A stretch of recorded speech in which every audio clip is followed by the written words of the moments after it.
नमस्कार Faridabad, news NCR में आपका स्वागत है और मैं हूं प्रताप चौधरी। आज हमारे साथ एक ऐसी शख्सियत हैं जिन्हें अपने आप में कोई परिचय देने की उनकी कोई आवश्यकता नहीं है। वो मोटिवेशनल स्पीकर भी हैं, ट्रेनर भी हैं, करियर काउंसलर भी हैं, मेंटोर भी हैं, एजुकेशनिस्ट भी हैं। उनके पास इतनी उपाधि हैं, इतनी डिग्रियां हैं। तो हमारे साथ डॉक्टर MP सिंह जी हैं, जिनसे हम कुछ विषयों पर बात करेंगे, चर्चा करेंगे। डॉक्टर साहब नमस्कार। नमस्कार, आपका बहुत बहुत शुक्रिया, बहुत बहुत आभार। डॉक्टर साहब, सबसे पहला सवाल मेरा आपसे ये है कि पिछले 6-7-8 महीनों से जो कोविड-19 महामारी का जो दौर चल रहा है जी, उसको लेकर आजकल एक इस सिनेरियो में, कोविड के सिनेरियो में ऑनलाइन क्लासेस का एक दौर चल गया है। जी, ऑनलाइन क्लासेस में जो रियल क्लासेस होती हैं, जो रियल एजुकेशन है, जिसमें कॉलेज में जाकर बच्चे पढ़ते हैं, स्कूल में जाकर बच्चे पढ़ते हैं, तो ऑनलाइन क्लासेस आज के दौर में या आने वाले समय में कितनी कारगर साबित होंगी, और क्या ये जो ऑनलाइन क्लासेस का दौर अब जो चल गया है ये आगे भी कंटिन्यू रहेगा?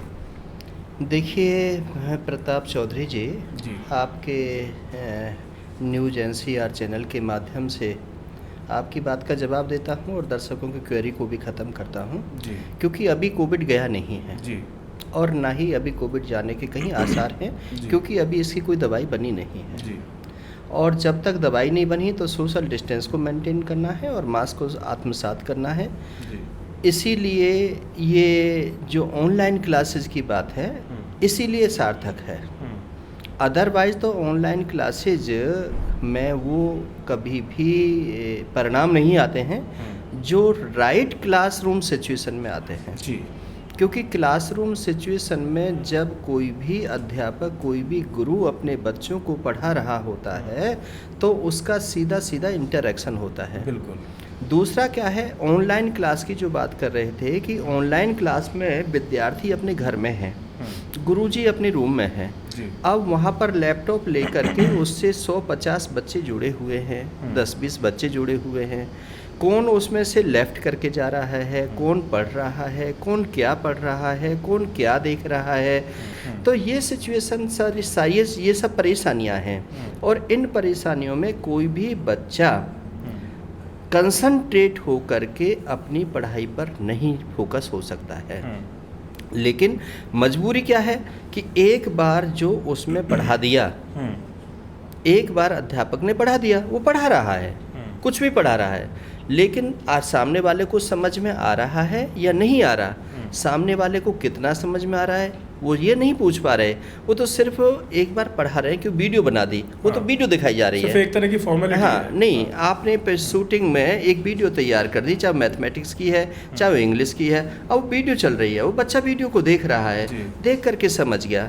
जो लर्निड बच्चा होगा, जो इंटेलिजेंट बच्चा होगा, वो तो उसको क्लिक करके रोक लेगा, समझ लेगा। लेकिन सब बच्चे लर्निड नहीं होते ना, पढ़ने वाले बच्चे तो 40 बच्चे होते हैं क्लास में, लेकिन फर्स्ट तो एक ही आता है, 100 में से 100 नंबर तो एक के ही आते हैं, सबके तो नहीं आते। लेकिन फिर भी क्लासरूम सिचुएशन में अध्यापक उनको साथ और सहयोग लेकर के 60% 70% को अपने साथ एसोसिएट कर लेता है। लेकिन ऑनलाइन क्लासेज में ये संभव नहीं है। मैं आपसे एक चीज़ और जानना चाहूँगा, जिस तरह से ऑनलाइन क्लासेस चल रही हैं, दूसरा पेरेंट्स कहते हैं कि भाई अब जैसे स्कूल खुलने वाले हैं और उसके लिए कुछ पेरेंट्स कहते हैं कि हम बच्चों को भेजेंगे और कुछ पेरेंट्स कहते हैं कि हम बच्चों को स्कूल नहीं भेजेंगे। लेकिन इसमें अब हम भी फील्ड में रहते हैं, जो पत्रकार हम भी फील्ड में रहते हैं, आप भी जिला प्रशासन के साथ में भी काम करते हैं, तो आपका काफ़ी समय फील्ड में निकलता है और हज़ारों लोगों से आप रोज़ाना मिलते हैं। तो हमने अक्सर कई बार ऐसा देखा है कि जो बच्चे हैं, चाहे वो 8वीं से लेके 12वीं तक के हों या उससे कम उम्र के बच्चे हों, अपने पेरेंट्स के साथ अब मार्केट, शॉपिंग कॉम्प्लेक्स ये सब खुल गए, उनके साथ वो वहाँ भी जा रहे हैं। और आपने देखा होगा कि अब इन कुछ दिनों में लोगों ने सैनिटाइज़र को यूज़ करना तो बिल्कुल बंद सा ही कर दिया है और मास्क भी बहुत कम पहन रहे हैं। तो अगर मार्केट में जाने से बच्चों को कोरोना का संक्रमण नहीं हो रहा है तो स्कूल जाने में उनको क्या परेशानी है? पेरेंट्स के लिए मैं ये जानना चाह रहा हूँ। देखिए, एक कलमकार होने के नाते से, एक पत्रकार होने के नाते से और देश के चिंतनशील व्यक्ति होने के नाते से आपने बहुत अच्छी बात, बहुत अच्छा प्रश्न रेज किया है। इसमें राजनीतिकरण है। बच्चा माता पिता के साथ जा रहा है, बाजार में घूम रहा है, खेल खेलने जा रहा है, स्पोर्ट कॉम्प्लेक्स में जा रहा है, जी। जिम में जा रहा है, जी। सब जगह जा रहा है। सब जगह जा रहा वहाँ के लिए पेरेंट्स उस बच्चे को नहीं रोक रहे। है, नहीं रोक रहे, सिर्फ एक वो स्कूल बच्चों- को मुद्दा बना लिया वो है। बच्चों के साथ मतलब भीड़ में भी है, जी। एक दूसरे से ग्रुप में खेल भी रहे हैं, खेल भी हाथ रहे भी हैं। मिला रहे हैं, गले भी मिल रहे हैं, कबड्डी भी खेल रहे हैं, कुश्ती भी खेल रहे हैं, फुटबॉल भी खेल रहे हैं, वॉलीबॉल भी खेल रहे हैं, जी। सारी चीज़ कर रहे हैं। जी।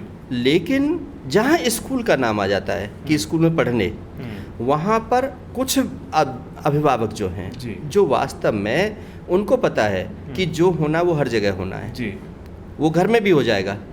तो बच्चों को शिक्षा से क्यों वंचित बच्चों करें? को हाँ। शिक्षा से वंचित क्यों करें? बहुत लंबा समय हो जी, गया। जी, जी। 7 महीने का समय बहुत मायने रखता है विद्यार्थी के जीवन में, एक पल भी। क्योंकि जिस विद्यार्थी को घर में सोने की आदत पड़ जाए, दोबारा से उसको पढ़ाई में लाना बहुत मुश्किल है।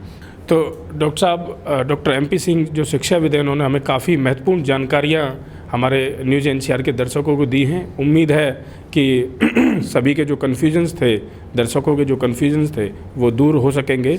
और कई उन्होंने ऑनलाइन क्लासेस के बारे में बच्चों, पेरेंट्स और टीचर्स के बीच में कैसे सामंजस्य बिठाना है, उम्मीद है कि सबको वो चीज़ क्लियर हो पाई हो गई होगी।